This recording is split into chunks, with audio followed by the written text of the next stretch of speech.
There will be 3 dots in that. There will be option Yeah, to three share dots. screen. 3 dots. Wait, 1 second. On the three Ma'am, if dots. you're using a laptop, it will be the 5th button from the left, ma'am. No, With the shares. No, 3 dots. I click and share screen. That full screen is option. Yes, ma'am. If you have opened the PPT already, you can choose to share one window like that.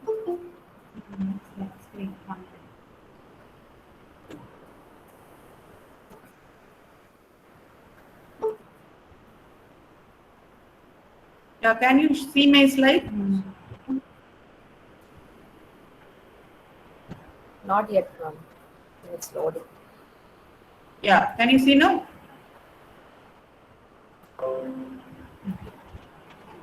Yes, ma'am. It's Yeah, loading. yeah. My first slide you're able to see in yeah. Yes, ma'am. We can see this way. I'm audible and you're able to see my screen. Okay.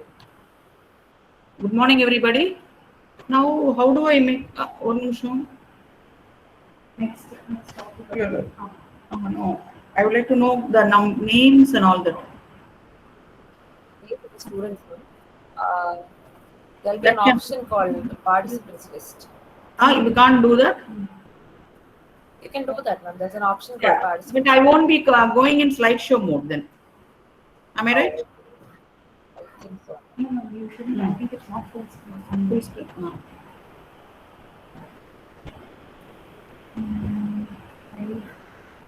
Oh no, hide one down. If you have phone, you can log in from that also. But then it will be echoing.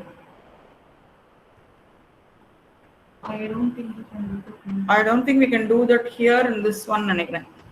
Okay, you go to slideshow itself. Can you see the screen now?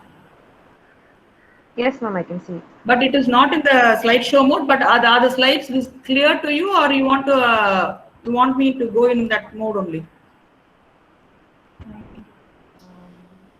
Clear, ma'am. I think it's fine. Even if it's not slideshow, it's okay. Yes,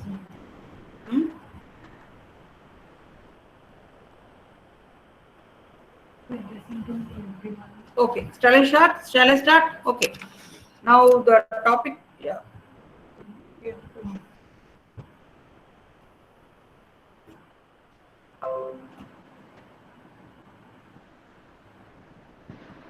Can you still see the screen? Can you see the screen now? No. Yes, ma'am. The fever slide, right, ma'am? What is fever? What is fever? Are you able to see the slide now? Yes, ma'am. I can see. Yeah. Is it moving? Second slide. Has it moved to the second slide? Summary. Hello. No, ma'am, not yet. It's still in the fever. What is fever slide, ma'am? Summary of recommended temperature. Hyperthermia, third slide. Has it moved? No. No, ma'am, it's still in the what is fever. Second slide. Yes, ma'am. Okay. Now it's changed to third slide. What do you see right now? Do you see Summary recommended temperature technique. Yeah. Okay. So I'll go with this mode itself. Okay. Now we will start. Be here for something. Okay. Now, good afternoon, everybody. I think this is the third pediatrics class for all of you. Some of Yes, you. ma'am. Third topic. Third topic. What are the two topics which you have heard already? First was growth and development. Yes. Second one was Infective endocarditis. infective Ashwin, what was the second class on infective endocarditis? Yes, ma'am. Yes, ma'am. Infective endocarditis is a theory topic. Okay. Now this is this class is both the theory as well as a practical class for you. That's what I would like to take, because fever with hepatosplenomegaly, fever of long duration. That is, we usually don't keep 2 days fever, 3 days fever. We usually keep fever of more than a week. That is more than a week or more than 5 to 6 days fever. That is, we call it as a subacute fever or long duration fever, which we usually keep it as an exam case for you. That is it's a clinical long case for you. Fever with hepatosplenomegaly, fever with splenomegaly, fever with jaundice, fever with Escher, or fever with urinary tract infection. All this can be kept as a long case or a short case for you. And as far as theory is concerned, a short knowledge, a short knowledge about enteric fever, leptospirosis, malaria, dengue. All this can be short notes, essay, or whatsoever. Dengue is an essay usually for you. So we'll go about in that in where around 70 slides are there. I will take around 35 to 40 minutes. But the end of the session, I will definitely go back to that mode where we have the other students and I will ask questions. So be prepared and be careful. Okay. Yes. Now, what is fever as such? Rectal temperature. Ria, if there is an issue with the moving of the slides or with the volume of my voice, you call me in my phone. Right, Ria?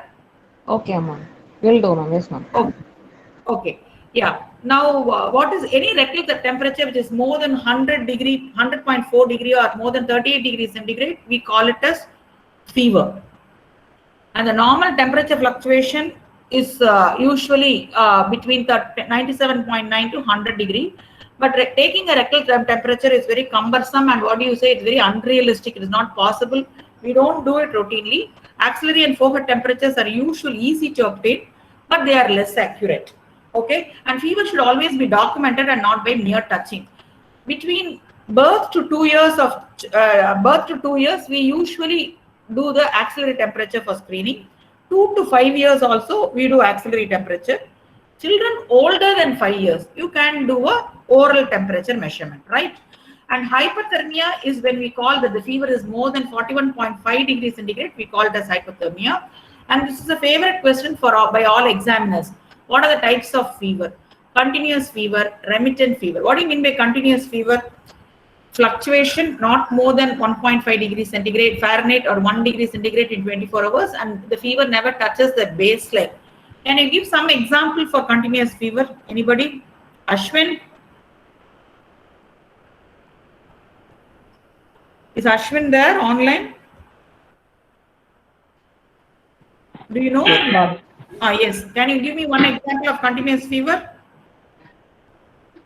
Whenever there is pus, abscess somewhere, so you can always have a continuous fever. Okay, that is usual reason where we have a continuous fever.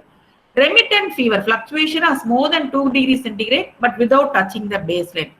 Usually, any other example? So the other pediatric representative, what is his name? Subdid. What is his name? Yes, is he there in the class? Can you give an example of a remittent fever, Subdid? Is he online? Yes, ma'am. Yes, ma'am. Yeah. Can you give an example? Yes. For recurrent attacks of remittent fever is a characteristic finding in Hodgkin's lymphoma. Okay, remittent fever usually occurs in Hodgkin's lymphoma. Intermittent fever, all of you must be knowing. I want a chorus answer now. What are the common cause of malaria? Malarial fever. Very good. Malaria, fever with Filarial. Whenever they ask you, this is one of the causes for intermittent fever. And biphasic fever, single illness with 2 periods of fever. This is not very common. Saddleback fever is not very common. So these are the type of fever. So as such, basic causes of fever can be either infection, it can be inflammation due to any reason. For example, a child with rheumatoid arthritis or SLE can have continuous fever. There is no infection. It is inflammation which is producing the fever. A child with neoplasm, usually acute in a child with ALL, prolonged fever is very, very common. So infection, inflammation, and neoplasm, these are the common causes of fever. And again, when you don't have a focus, you just have fever, but you don't know what is the cause of the fever. That is what we call as fever without focus. That is only presenting. Fever alone is the presenting feature. And today's class is going to be fever of unknown origin. You do not know the cause for fever. Even the fever may be present for at least 3 weeks as an outpatient or at least 1 week of inpatient evaluation. We call it as fever of unknown origin. So we are going to talk about this long duration fevers today. It's a quite common cause of admission in pediatric wards. And as such, classification of fever, we call it as acute, that is less than 7 days. We call it as an acute fever, subacute to 7 to 14 days. Most of our cases fit into the 7 to 14 days fever. Chronic is when the fever is more than 14 days, right? And again, this is a very important question, a common question which we ask in the examination. How do you differentiate between viral and bacterial cause for fever? As for example, you have 2 days fever. Can this be a simple viral fever or it is a bacterial cause? Why it is important? Ashwin, yes. Why is it important to know whether it's viral or bacterial? And the treatment would be different for bacterial Because there is fever. no need for you to start the child on antibiotics in a case of viral fever. And for bacterial infection, we should start them on antibiotics. So that is the reason we want you to know whether it's a viral fever or a bacterial infection. So usually one common thing, fever, non-toxic, toxic, all that is difficult to make out. The interfebrile period is very normal in viral. That is, child gets very high fever. During the fever period, child is sick looking, it is not doing well and all that. Whereas once the fever comes down, child is actively playing. That occurs in a case of viral fever. Whereas a child who is having a bacterial infection, even during the interfebrile period, it continues to be sick, right? And again, more than one system involvement. For example, a child who has got a diarrhea, it also has got a URI, that is running nose, diarrhea. When more than one system is involved, we usually call that fever as a probably child is having viral fever. Whereas localized to one symptom, for example, child is having only dysentery, that is diarrhea, with blood in the stools, with fever. One system alone, it is confined, dysentery. Then we call that fever. That is likely to be a bacterial cause. I'm able to make out. In the same way, if more than one family member is affected, for example, the parents had fever, then the child started getting fever. Many family members are affected, rapidly spreading. It is usually viral. COVID is one common example. COVID is it's a virus or a bacteria? Virus, ma'am. Yeah, so more than one family members being affected is very common in viral fever, whereas regional lymph node involved. For example, if there is a tonsillitis is usually due to streptococcal infection, and you have a cervical lymph node enlargement, it's very common in bacterial fever. This tabular column is very important. So interfebrile period normal in viral, more than one system involved in viral, and more than one family member involved is more commonly likely to be viral, right? Am I clear? Next, we'll move on to the next slide. And this I have told you the duration of fever. And based on this, now we are coming to our case. That is a child who has got fever of 7 days. Child is not becoming all right. What are all the possibilities? What are the categories of disease you can think? I told you rightly from the beginning. Infections are the commonest cause. It can be inflammation like SLE or rheumatoid arthritis. Rarely it can be due to hematoreticular malignancies like ALL. Very rarely in immunodeficient individuals. For example, prolonged fever, more than 2 weeks. It could be immunodeficiency. Like, can you give one example for immunodeficiency? Anybody? Congenital HIV. Why congenital HIV? HIV is an immunodeficiency disorder. It can occur in children also. Okay, very good. But HIV is the right answer. One of the causes of immunodeficiency is HIV, right? So, but that is not common. First is infections. Mainly infections. Common infections are the main causes of long duration fever are likely to be malaria. Dengue, you have fever up to the 4th day. 5th day, they usually become afebrile and shock and thrombocytopenia sets in. It could be UTI, it could be typhoid, it could be tuberculosis, it could be leptospirosis, and rarely scrub typhus. So scrub is not uncommon in our place. These are some of the causes of long duration fevers. Now we'll go to them one by one. And again, apart from always knowing whether the child had a recent weight loss, this becomes very important. In tuberculosis, whenever you have loss of weight, and any child who has got a more than one week fever, child is not taking feeds adequately, will go in for a weight loss. So you should always take this recent weight loss into consideration. Again, red flags in the history. When do you have red flags in the history? For example, that is, these children with fever, they have real problem. For example, it could be progressive abdominal distension. A child who has got persistent vomiting, you'll have to admit the child. A child who has got convulsions, fever with convulsions, likely to have what infection? Fever? Meningitis. Fever with convulsions, it's likely to be meningitis or encephalitis. So you have to admit the child. A child with fever with altered sensorium, again you can think in terms of meningitis, encephalitis, you'll have to admit the child. Significant joint pains and bone pains, prolonged fever with joint pain and bone pain. Either it could be Zoom class, UG class. Okay. So significant joint pains and this is a characteristic feature of leukemias. and also rheumatoid arthritis. So prolonged fever with joint pain, usually you have it in leukemia or rheumatoid. And child with fever with bleeding manifestations, any fever which you know of, fever with bleeding manifestations? Dengue. Yeah, very good. It is, but it's not a prolonged fever. It's usually a short duration fever, 4 to 5 days, and then you start having the bleeding and shock in dengue. Fifth day is a critical phase we call, and you have bleeding manifestations, right? Okay. Next. Now we will take one common example. I will we'll go through a case scenario, and we will go about with this case. Now Vijay, I like Vijay very much, so I have taken Vijay as my patient's name. Vijay has 7 days fever with persistent fever spikes. He is having refusal of feeds. So does he require admission or not? When a child who is not taking feeds and is also losing fluids by diarrhea, vomiting, does it come into our criteria as a red flag, and does he require admission? Yes or no? Yes, ma'am.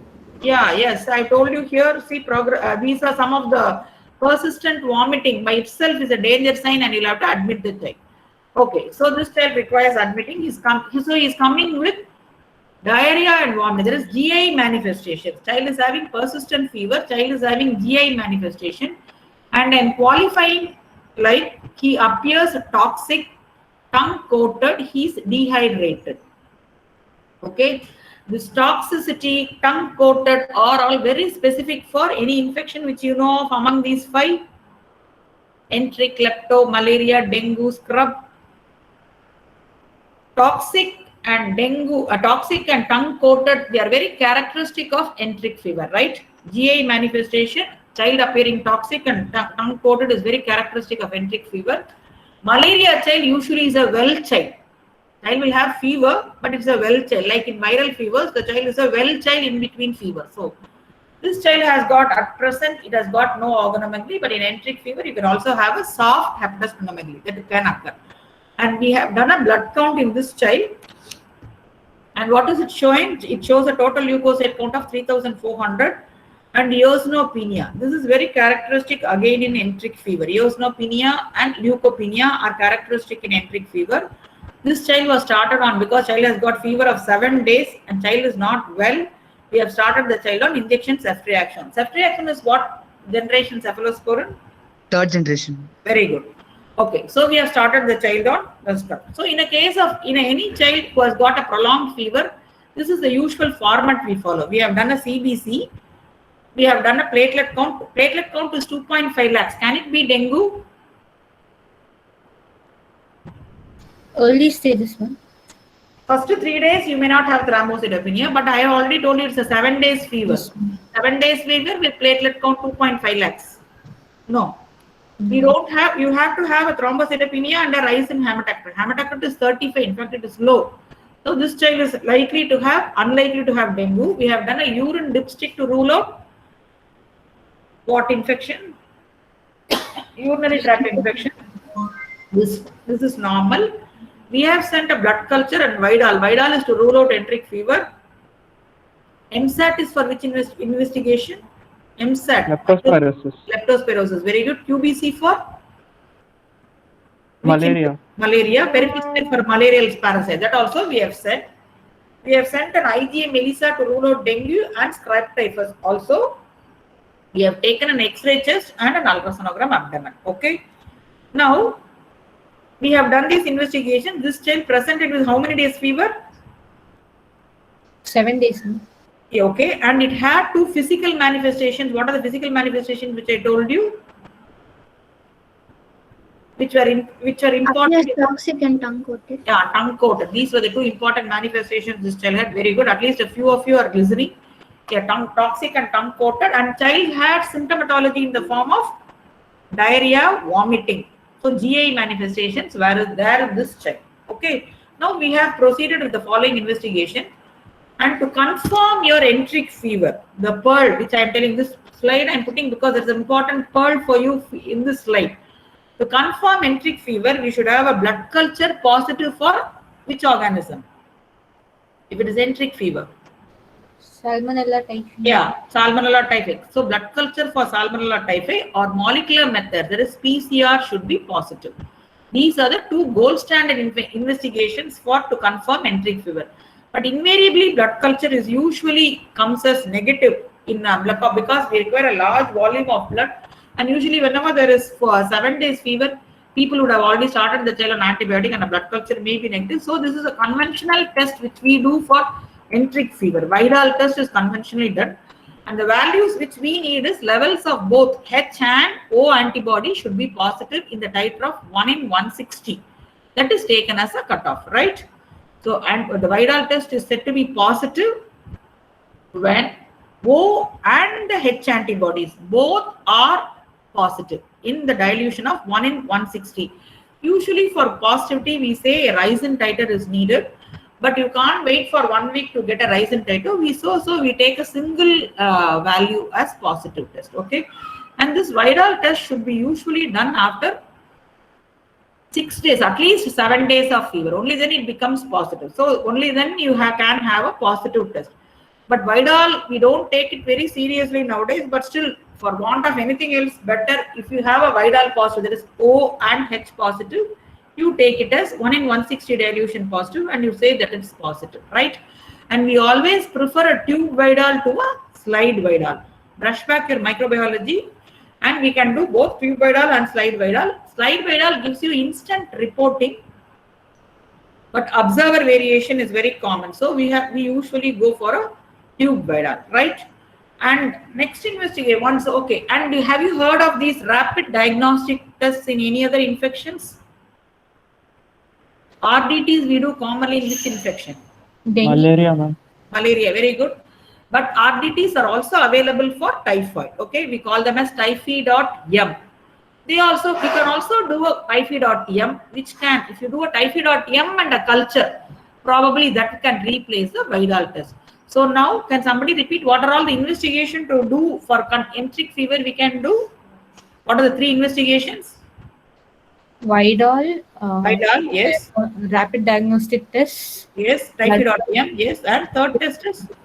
First test which I said is blood culture. Very good, excellent. Okay. So when you do typhi.m plus culture, probably you can get the best reports. What is the value for Vidal I told you? For you to consider it positive? Yes. To predict 1 in 160.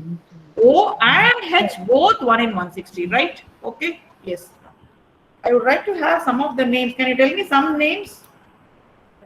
Yeah, please.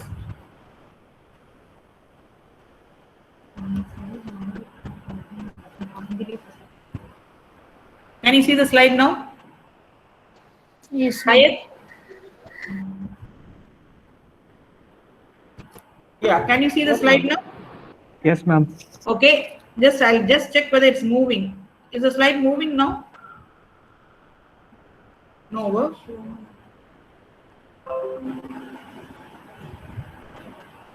Now it's not. So at least let me have some names. Go back. Yeah. Anashwara. Yes, ma'am. Yeah, you're there. Yes. Is my slide moving? Now you check. It's still in typhi.m, ma'am. Typhi.m. Just try Aishwarya. Syed. Next is Syed. Subit is already, I've asked him questions. Can some of you put your video on so that it will be interesting for me? No. We hardly see people now. Anu, Jemima. Yeah. It's not moving, no? Okay. So, no, for the pair is at least going to be. Yeah, open it.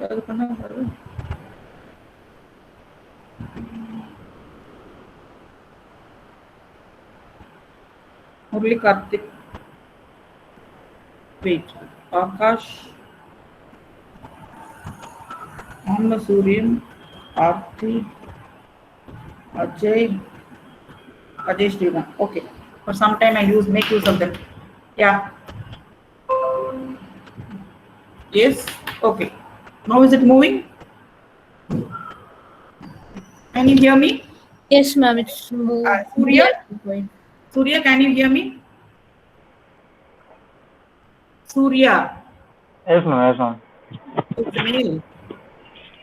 Surya is a male. Okay. Yes, ma'am. We can check whether it's male or female also. Okay. What is MDR typhoid? MDR typhoid is multi-drug Multi-drug resistant typhoid, resistant to all the 3 first-line drugs. We call it as MDR typhoid. For example, chloramphenicol, ampicillin, cotrimoxazole. We call, but in fact, we know most of our cases are MDR typhoid. What is very characteristic of MDR typhoid is it has a longer duration of fever, and the drug of choice for enteric fever as such, because these drugs, chloramphenicol, ampicillin, and cotrimoxazole,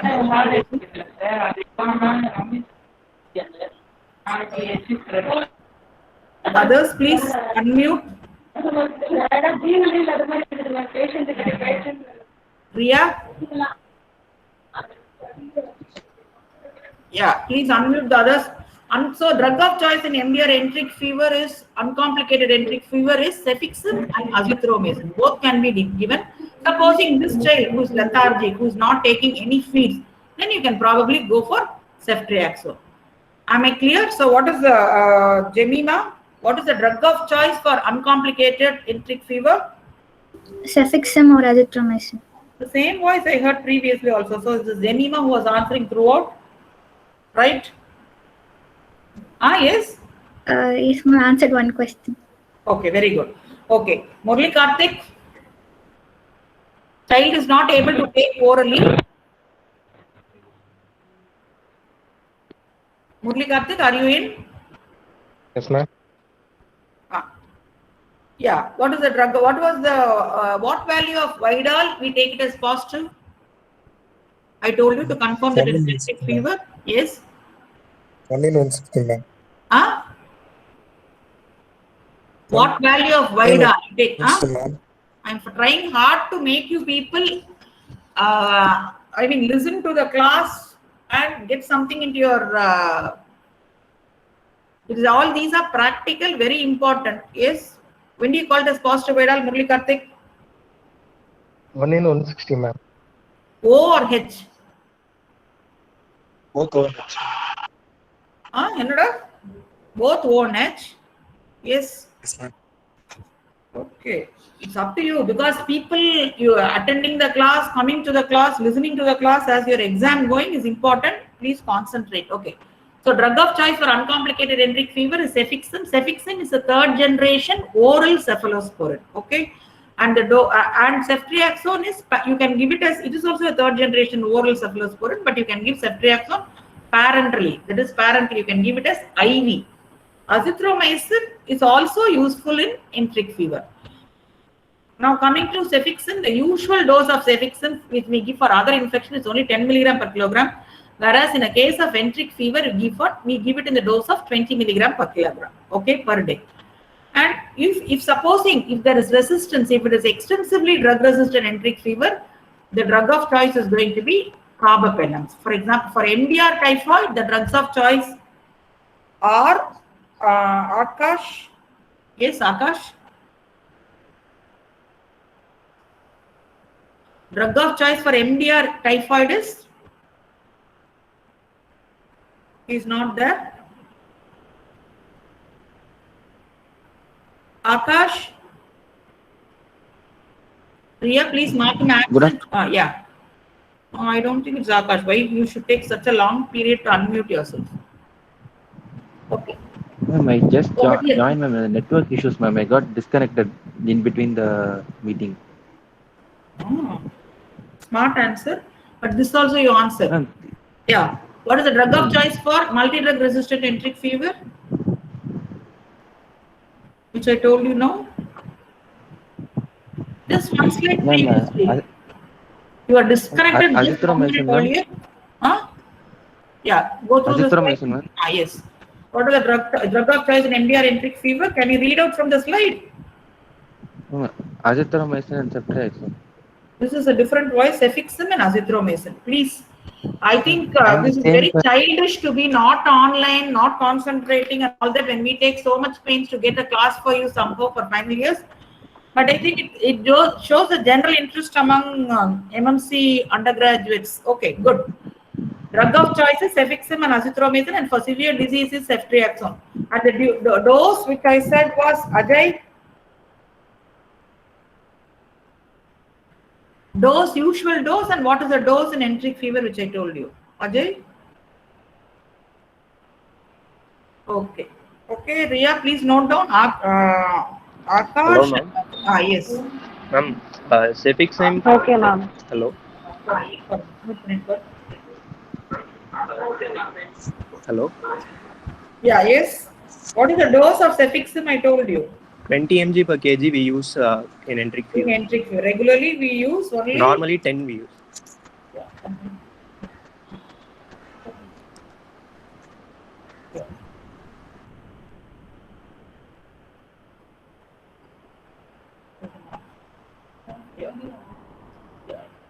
You can on your video also. I can have a look at your faces in my mobile also. Okay. Yes. Next is so drug of choice in I told you in my MDR typhoid is drug of choice is MDR typhoid is your cefixime and azithromycin, whereas extensively drug resistant enteric fever the drug of choice is going to be carbapenem. Okay, but fever can persist even up to 1 week despite ceftriaxone and enteric fever.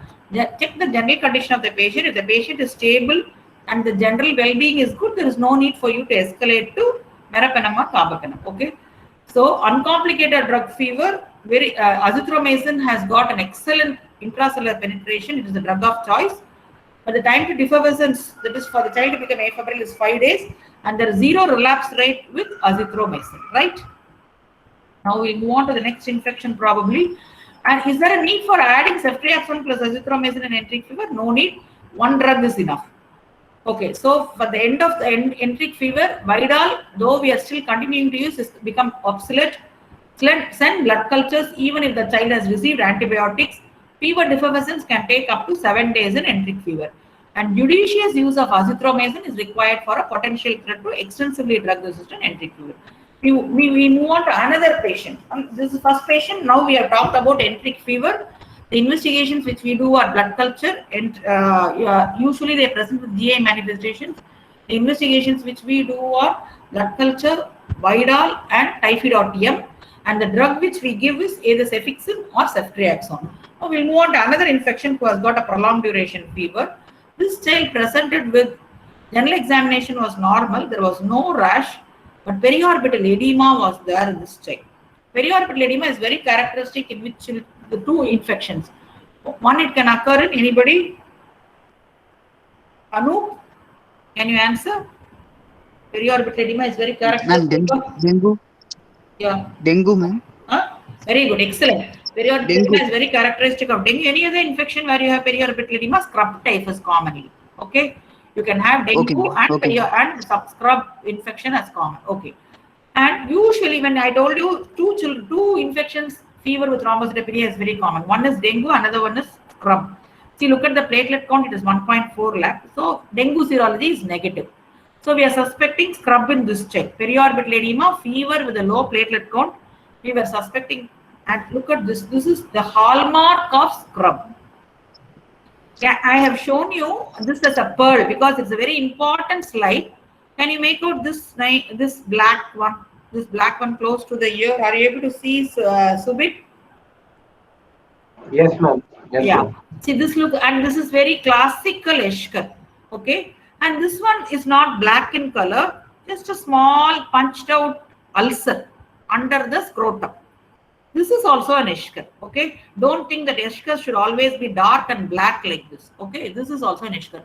And here, close to the neck, you are just seeing one small red pink, or what do you say? It's a small papule you are able to make out. This is also an Eschar. And this is a healing Eschar. This one had it close to the ear. It was healing. And this is the groin. These 2 look similar. This is again an Eschar. So what is characteristic? It is under the penis, over the scrotum. We are able to see one Eschar behind the ear, and this is in the groin. And usually patients will never make out this Eschars because it is painless. Okay, and they are found in the areas where the skin is thin, moist, wrinkled, where the clothing is tight. We call it as humid and hot and humid regions, or hidden region we call axilla, genitalia, inguinal area, perineum. These are the common places which we don't examine, and the Eschar will be lying there. Okay, so this Eschar very commonly in last epidemic of, for example, last COVID epidemic, many of the cases presented us with fever only with Eschar. Once you see this Eschar, the diagnosis is written on. No need to do any further investigation. But it is the only problem with its Eschar is usually seen in the first week of fever. So that's why this child, though it had a fading macule like this, we knew that it was an Eschar, and we can, because once you know, we save on. We are not going to do any other investigation. We know it's a classical case of scrub typhus, and we will start our specific therapy. But unfortunately, in 30% of cases, Eschar can be absent. Okay, for those children, we'll have to do the investigations. Have you all seen the picture clearly? Are you able to see the picture? Yes, ma'am. Divya, have you seen the picture? Yes, ma'am. Yeah. Yes, So this is a very classical 4-5 Eschar examples I've shown you. And again, previously we thought it's a scrub. All of you know that it's a mite bone disease. Mite bone, mite bone disease. And we thought it was very common as a focal or a rural disease. But all these Eschars, I have taken pictures from ICH, Institute of Child Health, which is in Chennai. And none of these patients had come from far off places. Like previously, whenever they come from Kanjipuram, Veluppuram, Chengalpattu, we say, okay, rural area, okay, they are scrub typhus. We think it's not like that. They're all Chennai people. The ease of travel, little long incubation of scrub typhus has made even scrub a rural disease. And you can always ask for contact with a tick bite. It has to be contact with pet or stray dog infested with ticks, exposure to rodents, and there's a large amount of shrubs in the nearby places, parks, shrubs. When you go there, you can again get you can get your scrub typhus. Okay, and suspected and diagnosis of scrub is made by either by having an Eschar, or this is we call it as a diagnostic and a therapeutic test, having rapid defervescence with doxycycline. For example, you give doxycycline to these children with Eschar, and the patient becomes afebrile within 48 hours. That is what we call rapid defervescence with doxycycline. We call it that, again we call it as this is diagnosis of scrub is established. Then in spite of that, we do IgA melissa for rickettsia. If it is positive, we confirm it as scrub typhus. Okay. Wheel Felix is a gold standard test, but we are no longer doing it because it takes a long duration. The results take a longer duration for us to come. So we usually rely on, for making a diagnosis of Eschar, we usually for making a diagnosis of scrub typhus, we make use of Eschar or rapid defervescence with doxycycline or an IgA melissa positive. Okay, so this is how we make the. So the treatment for scrub typhus is now going to be, what is the drug which I am going to tell now? Doxycycline. Yeah. But some of you might be wondering, tetracycline, can we give it in children? Doxycycline is one of the tetracycline group. No, can we give it in children? That's what some of you might be wondering, because No, ma'am. No, ma'am. You don't give. Satyanarayanan, why we shouldn't give tetracycline to children? Hello, ma'am. Yeah, he's there. Yes. Why we shouldn't? What is the side effect of tetracycline when we give it to children? It causes. What happens to the teeth? What happens to the staining? Is there? Okay, you are there. It causes staining of your teeth. It is not good. That's what we were not giving tetracycline. But that occurs only when you give tetracycline for longer periods. We have seen children with 9 months old child having fever who was scrub typhus positive. We have given tetracycline. Nothing happened because the drug which we are going to give, it is only for 5 days. Okay. The dose is 2.2 milligram per kilogram twice daily. If you can't remember this dose, again I have shown this as a Paul. It's a very important slide. 5 milligram per kilogram per day for 5 days. That is the treatment for rickettsial infection or for scrub typhus, right? 5 milligram per kilogram for 5 days. 5 days is a very short period. So short dose, a short course of tetracycline will not produce any harm to the patient. The alternative drugs available are, you can also give azithromycin in cases of scrub typhus. Okay, so tetracycline or azithromycin. These are the two drugs which we are giving. We can also give rifampicin, but we don't give because we don't want. Rifampicin is used on which infection? Gonorrhea. Gonorrhea, yes. Rifampicin is a drug which we use quite commonly in TB, tuberculosis. Very good. So can we, tuberculosis, we don't want a drug-resistant tuberculosis to occur by giving rifampicin for a short period. So we can confine ourselves to either azithromycin or to doxycycline, right? So can anybody, can Ria repeat what is the diagnosis? How is the diagnosis of scrub typhus established? Presence of? Presence of Ria? Eschers, ma'am. Eschers, or what is the investigation we do to confirm again? IgM IgM ELISA for ELISA. scrub typhus. And another diagnostic and therapeutic test which I told you is? Hello? IgM ELISA. Effervescence with the doxycycline. Excellent. Okay. Very good. The rapid effervescence in within 48 hours. Yeah, very good. So these are the investigations we do for scrub typhus. And the treatment drug of choice is going to be doxycycline, 5 milligram per kilogram for 5 days. Okay. And Eschers, where to look for? I have shown you the picture. You will always remember those pictures to know about the disease. Okay. Now again, we'll move on to one common infection which we didn't see last year because of this COVID. That was good only. NS1 antigen negative and IgM positive. For example, if the child is having fever of 4 or 5, 6 days fever and you thought it was dengue, probably it will only be an NS1 will be negative, because NS1 is positive only for the first 3 or 4 days. It has to be dengue will be IgM dengue becomes positive only after 5 days. Okay, usually at the end of it. So when the child comes to you with 5 days fever, you take both, but usually it is IgM dengue which will be positive. Okay. Now this is a very important slide which I am showing you. In dengue, the first 3 days it is the fever febrile phase. 4, 5, 6 and we call this as the critical phase, during which shock and bleeding occurs, and only during that phase you have a thrombocytopenia. Are you able to see the thrombocytopenia? The slides coming down, and your hematocrit starts rising only during this period. So shock, bleeding, thrombocytopenia, rise in hematocrit all occur in the critical phase of dengue. We call that is between the 4th and the 6th day of illness. Okay, after that it is the recovery phase. Okay, this is a small point about dengue. Okay, then again one more great mimic, one more prolonged duration fever, bulbar conjunctival suffusion and calf muscle tenderness are very characteristic of leptospirosis. Leptospira is a bacteria or a virus? Anybody? Bacteria.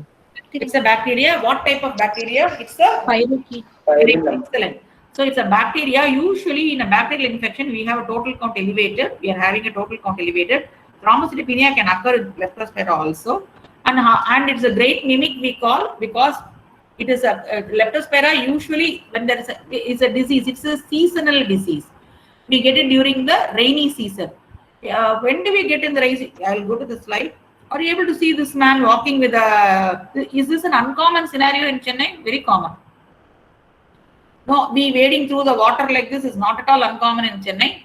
Whenever you walk without a shoe, for example, even if it's a chappal or with barefoot, you wade through wade through waters like this, you are likely to have, you are likely to contract your leptospirosis. This is very, this way I put the 3 things: wading through water, there's a conjunctival suffusion, severe calf muscle tenderness in the month of monsoon. For example, during September, October, when it is raining heavily, always think in terms of leptospirosis. Very common in North Madras previously. Okay, in Stanley they report more cases of leptospirosis and acute renal failure than in MMC. But it is I mean now it is all everywhere. All diseases are common. Okay. And wading through water, you can have an icterus, conjunctival suffusion and calf muscle tenderness. And OTPT, whenever you have icterus with fever, what is the common diagnosis which we usually make? A viral illness? Hepatitis. Yeah? Hepatitis. Hepatitis A, B or C? 4 days fever, 5 days fever, child, you are having icterus, you are going to think in terms of hepatitis? A. Very good. So hepatitis A. In hepatitis A, the OTPT is in thousands, whereas in leptospirosis, the OTPT is only in hundreds. Okay. And again, wading through water, icterus, conjunctival suffusion, severe calf muscle tenderness, OTPT in hundreds. That's the bird. It is likely to be a case of leptospirosis. Okay. And the tests for leptospirosis, the gold standard is MAT. It is microscopic slide agglutination test, but this is usually available in research laboratories and veterinary science laboratories. The screening test, which is available everywhere, is MSAT. MSAT is macroscopic slide agglutinin test, but a very widely used and a popular test is IgM ELISA, right? So the doctor, and what have I not talked about in leptospirosis? What are the investigation you know in leptospirosis? In microbiology, where we can do a microscopy? Oh. What microscopy we usually do for leptospirosis? Dark field microscopy. Usually we dark ground microscopy we use, but it is not available in most of the centers, and it can give you a lot of false positive also. So we rely on IgM ELISA or MAT for leptospirosis. Anybody, can you tell me what is the drug of choice for leptospirosis? Any pharmac medalist? Penicillin G. Yes, right. Crystalline penicillin. Excellent. Who answered? Name? Surya. Yes. Surya, ma'am. Surya, fantastic Surya. Crystalline penicillin is the drug of choice, but the problem with penicillin, we'll have to give a test dose. We'll have to give 6th hourly. We have got leptospirosis is one or very good organism. It responds to whatever antibiotic you give. It's a spirochete. It is in all organisms respond பண்ணும். Amoxicillin கொடுத்தா சரியாயிரும், ceftriaxone கொடுத்தா சரியாயிரும், azithromycin கொடுத்தா சரியாயிரும். It's such a lovely organism. So we don't get into the trouble of crystalline penicillin, though it's a drug of choice. It is usually self-limiting, and we are happy giving doxycycline or azithromycin or amoxicillin for leptospirosis. But severe diseases, as Surya rightly said, we go for penicillin. Okay, this is the treatment for leptospirosis. Now we have seen how many infections we have dealt with now without penicillin. Churchill, yes, I like the name very much. It's not Winston Churchill, right? It's just Churchill. Yes, Churchill. Yes, ma'am. What are the 3 infections which we spoke about now, which can produce prolonged fever? First we spoke about என்ன infections பத்தி இவ்வளவு நேரம் பேசிட்டு இருக்கோம்? Scrub typhus, ma'am. Scrub typhus that has attracted you. Yes, before scrub typhus, I was talking about some toxic, dehydrated, sick-looking child. What infection in which viral was positive? We are talking about enteric fever. Then third, we were talking about rainy season. One fever I showed you. Leptospirosis. You can't concentrate, Churchill, when I am taking so much pains. Okay. Yes, we are talking about 3 infections. Now I told you prolonged fever can be produced by infections. It can also be produced by inflammation. Can anybody make out anything in this child's face?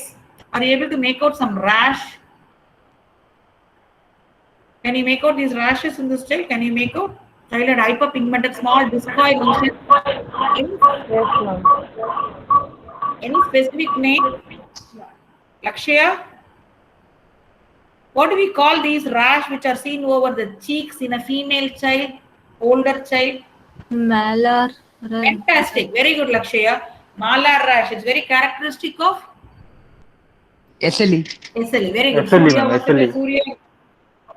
Okay, very good. So a child who had a prolonged, we are now going to inflammation. Child who had a prolonged fever, who had hypersegmented discoid lesions over it's resembling a malar rash, and who had are you able to make out the ulcer in this child, oral ulcers, which were painless? We asked the child to just open the mouth. We saw these ulcers. This is very characteristic of SLE. Any female child with a prolonged fever of more than 2 weeks, you can also think in terms of SLE. And you have this child had an ANA positive and an antibody to double-stranded DNA positive. This child was diagnosed as a case of SLE with elevated ESR and CRP.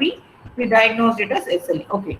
Now we have seen 2 or 3 infections with prolonged fever. We saw an inflammatory condition with prolonged fever, and by making optimal use of the lab. And whenever you see a very high ESR, more than 100 millimeter ESR, always you have to rule out certain diseases. You have to always rule out tuberculosis. You have to rule out Kawasaki disease, and you have to rule out connective tissue diseases. Okay. Tuberculosis, Kawasaki, and SLE should be in your mind when you see very high ESR. What are the advantages and disadvantages of CRP and procalcitonin? You can, all of you, refer it as a homework. I will not take you through it. And one more common investigation, I told you, whenever there is a prolonged fever with a very high ESR, you should also think in terms of tuberculosis. tuberculosis can present to us in any type of any form, and the two investigations which we do in cases of tuberculosis are a Mantoux test and a resting gastric juice for your resting gastric juice for AHB. For example, in tuberculosis in adult, what investigations you do? TB nuts. Where? In specimen. Sputum. Sputum test. Sputum you do, but whereas getting a sputum is not. Children do not know to expect rate. அந்த மாதிரி காரி துப்ப childrenக்கு தெரியாது. அப்படிን பண்ணி அவங்களால they do not know to bring out the sputum. So what do the children do? They usually swallow the sputum. They don't know to bring it out. If you ask the child to bring out sputum, it will just spit in the container and it's a total waste. We only get the saliva. So it's not possible. And children, we are usually paucibacillary for tuberculosis or multibacillary. Tuberculosis in children is paucibacillary. We don't get a multibacillary tuberculosis in children. It's usually nodal tuberculosis. Common presentation is cervical nodal tuberculosis or abdominal tuberculosis. Okay. So the two investigations which we do to rule out tuberculosis in any child who comes to you with a fever of prolonged duration, fever of 2 weeks, loss of weight, loss of appetite, you can try to do a Mantoux test. And Mantoux positivity, again, it shows that it's an infection. It doesn't indicate that the child is having disease. And when we usually the tuberculin unit which we do is 2 tuberculin unit, and we measure the induration with a scale like this. And you always have to measure the induration. You will have to palpate and measure the induration. And Mantoux positivity is whenever we have a tuberculin test that is more than 10 millimeter positive, we call it as a Mantoux positivity in a tuberculin. And this indicates this is an ulcerated Mantoux positivity. But ulceration, severe Mantoux is strong positive. So that doesn't mean that my child is having a disease. It indicates Mantoux positive child is probably exposed to infection. Can exposure to BCG produce a Mantoux, false positive Mantoux? Yes, ma'am. Yes. But it will be only 5 millimeter. It will not be 10 millimeter. You have to have a 10 millimeter induration for you to call it as a Mantoux positivity. So 2 tuberculin unit is a gold standard for doing a Mantoux test. Okay, right. Okay. And so when do you suspect tuberculosis? I was just talking about it. Persistent fever more than 2 weeks without a known cause. Unremitting cough more than 2 weeks. Unexplained weight loss of more than 5% body weight in the last 3 months. Okay. So then again you suspect tuberculosis, and contact with a person in any household contact within the last 2 years. History of contact with tuberculosis, you will tell. But when I ask you, the father died of tuberculosis 10 years back, he had tuberculosis. That is not a history of contact. So contact within 2 years, that is important information. So when do you suspect tuberculosis? Janani Nagarajan, yes. When do you suspect tuberculosis? Presumptive tuberculosis, yes. Yes, ma'am. When persistent fever more than 2 weeks without any cause, unremitting cough for more than 2 weeks, and loss of body loss for more than 5% within 3 months. History of contact, okay. History of contact. And I told you we are not able to get a sputum, okay. Hello. Yes, ma'am. Yeah, and you can't get a sputum. You can't get a sputum in children because they do not know to expect tuberculosis. This is one method we call. This is what we call as induced sputum. We ask the patient to collect the sputum after nebulization from the nasopharyngeal region. We take the secretions with the. Have you seen this equipment? We call this as a bulk sucker. After nebulization we take it from the bulk sucker, or we take a NG tube and take a resting gastric juice for sputum analysis. Okay, sorry. Yeah.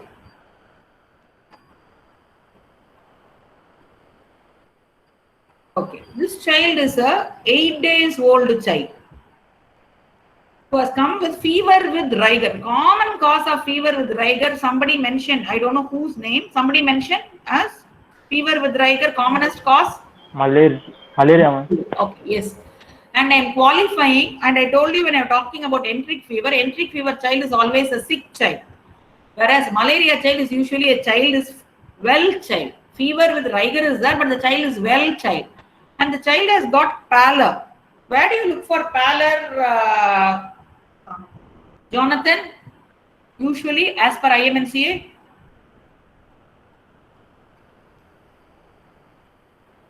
Are you there? Jonathan? Okay, you are not there. Ria, please mark him absent. Okay. Ria. Ria?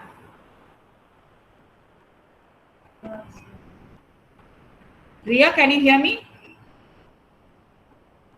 Audible. Yeah, Ria, you can mark him on. He is not in no class. Yeah. Okay, so you can mark him absent. Audible? Jonathan. Hello. Hello. Jonathan Hello. is coming. Ria speaking. Ria speaking. Hello, ma'am. Am I audible? No, yeah. Ria is audible. Am I audible? Yes, ma'am. You were audible. I Yeah. also have some network connection. Yeah. Jonathan is not there. You just mark him absent. Okay. Okay, ma'am. For the online class, because he is not, his audio is not coming. Either he is sleeping or he has logged in and has just left the class. Okay. Please mark him absent.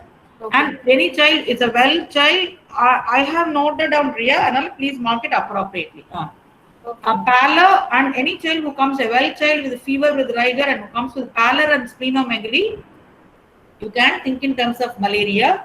Splenomegaly is usually a firm splenomegaly in malaria.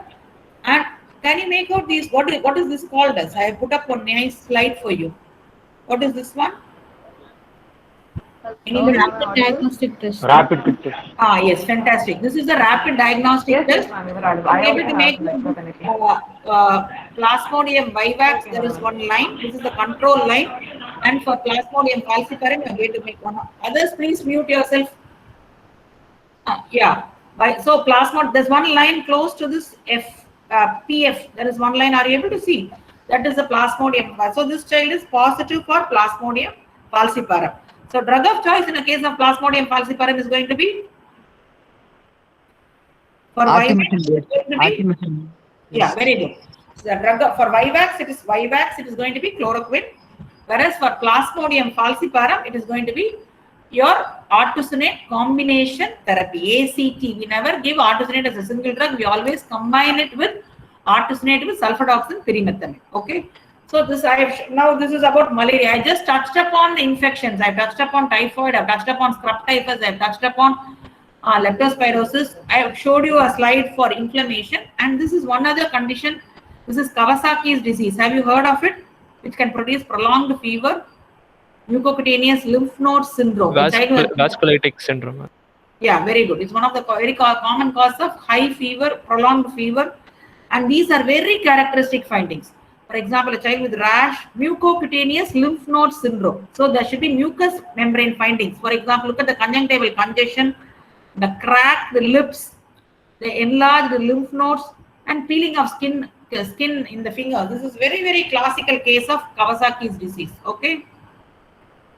It is one of the conditions which can produce prolonged fever. And this is our own ward case. Are you able to again make out the same dry, cracked lips, strawberry tongue, peeling of the skin in this child? And this has got a peculiar phenomenon. This is a BCG score which also gets activated in a Kawasaki disease. If you are a medal student, probably you can make out this also. We will keep this as part of for you if you come for medal examination. Okay, this is about Kawasaki which can produce prolonged fever.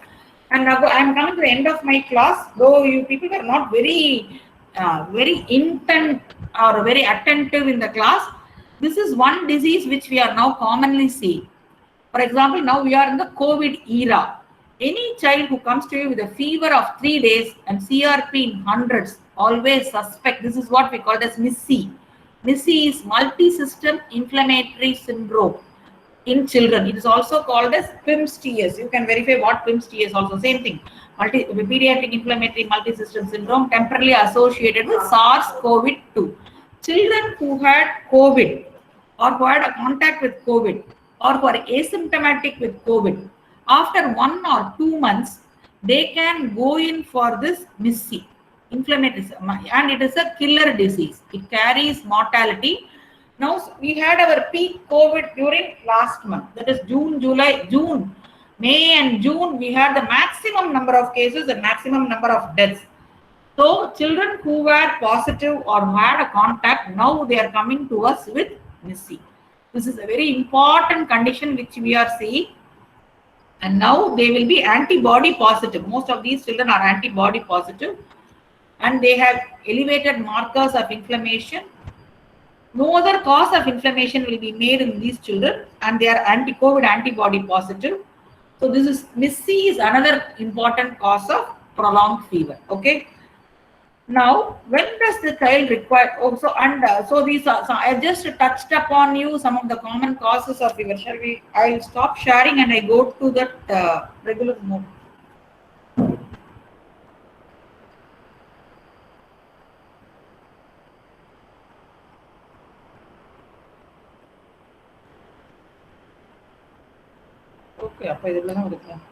Okay. Yeah. Yes. Now, when so how do I move this? Okay. Okay. Now, so at the end, now we have spoken so long for about fever. I am talking to you about fever of prolonged duration for 45 minutes to 1 hour. We talked about among the causes. We thought enteric fever, leptospirosis, scrub typhus, dengue, malaria. These are some of the common conditions which can produce fever, and how to differentiate them clinically and by investigations we saw. What is the method by which we treat them? That also we saw. What are the common infections? Apart from infections, inflammation can also produce high fever. And I showed you 2 cases for inflammation. One was a Kawasaki disease and another one was MIS-C, which I showed you. For MIS-C or MISC we call, or what MIS-C we call, whatever it is you can call. These are conditions, 2 conditions which can produce fever or prolonged fever. You can these 2 conditions. And for inflammation, one more condition which I showed you. Alagappan, what condition I showed you for inflammation? One older girl, 15. Hello, ma'am. Yeah. Alagappan, what was the condition? SLE, ma'am. SLE. Okay. So SLE was one more condition which I showed you for your inflammation. So these are some of the common causes of fever. For in a 1 hour class, this is a bird's eye view I have given you. The homework for you is to read a little about CRP, procalcitonin, and about the individual infections which I have touched upon. You go and read the infection. So you will have a better understanding of the infections.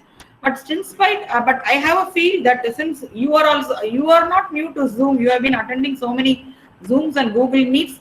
Concentrate on the classes, and before coming to a class, read a little about the infection. I have already told from yesterday. I have been telling that this is the class. We are going to have a fever. A prolonged fever is going to be the class. So come prepared for the class. This is what I tell my pediatrics posting. When you come also, we tell them, only then you can become good. No, you need not become good pediatricians, but at least you should become good quality doctors. No, the whole of COVID season is going to be Zoom classes. So you are not planning to have any case presentation. And again, I'm reiterating, when you come for the classes, clinical classes in the morning sessions, you have to be prepared with a case sheet. That has to happen. We can't do a bhajane like what we did in the last class. I am not planning to do any bhajane for you, for just coming and rattling off PowerPoint presentations like this. You will have to present and questions will be asked. Right? Am I clear? Yes, ma'am. I want a chorus. Why so many of you are there in the class? We need a chorus answer. Can we have a chorus? Ma'am. Yes, ma'am. Yes, ma'am. Yes, ma'am. Shout. Yes, ma'am. Yes, ma'am. Same voice is telling yes again. Yeah, no problem. Okay, good. Thank you. Thank you for the class. Once again, others can leave. Now I will just have to. I will do. Ria, you be in the class. Others can leave. Okay, ma'am. Yeah, log out. Ria, are you there? Yes, ma'am. I'm there. Yeah, the meeting is still on. We will try to fine tune this because we were not able to get the chat in Zoom. We do get that option, no? You can see the participants by the side and you being by the side. Yes, ma'am. You can see it here, ma'am. Actually, that's why I asked them to stay. There's an option on the side. There'll be a logo of people, a small logo. Wait. Yeah, yes. it is there. Click No, that, it will show the participant list. no, that I am able to see the participants. When I'm sharing the slide, it is not possible, right? It's yes, ma'am. When you See, I have the participants now. I can move the participants now. No. The screen view, where do we go and change it? the 3 dots, no, ma'am.